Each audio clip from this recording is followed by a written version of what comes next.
আমরা চাই রাজবাড়ী 1 আসনে আগামী যে নির্বাচন হবে সেই নির্বাচনে বাংলাদেশ জাতীয়তাবাদী দল এবং আমরা বাংলাদেশ জাতীয়তাবাদী দল বিএনপির চেয়ারপারসন বেগম খালেদা জিয়া এবং দলের অ্যাক্টিং চেয়ারম্যান জনাব তারেক রহমানের কাছে আকুল আবেদন জানাই।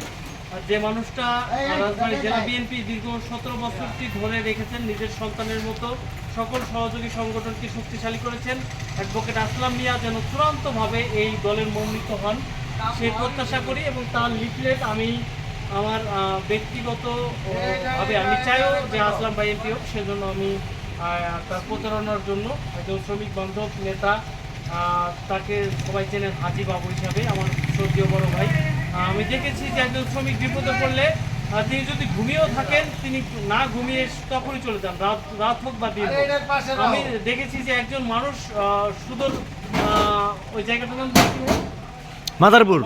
মাদারীপুরে একজন শ্রমিক বিপদে পড়েছিল, আর এই ভাইয়ের সেই সময় ছিল 105 থেকে 6 জ্বর। আমি নিজে হাত দিয়ে শরীরে তার দেখেছি যে প্রচন্ড জ্বর, ওই জ্বর অপেক্ষা করে শ্রমিকের পাশে দাঁড়িয়েছে। আমি সেদিন থেকেই ওনার ভক্ত হয়ে গেছি যে একজন মানুষ প্রতিটা শ্রমিক বান্ধব। এই শ্রমিক নেতার হাতে আমি আজকে পোস্টারটি তুলে দিচ্ছি, তিনি যেন আমার নেতার জন্য দোয়া করেন সেই প্রত্যাশা। ধন্যবাদ।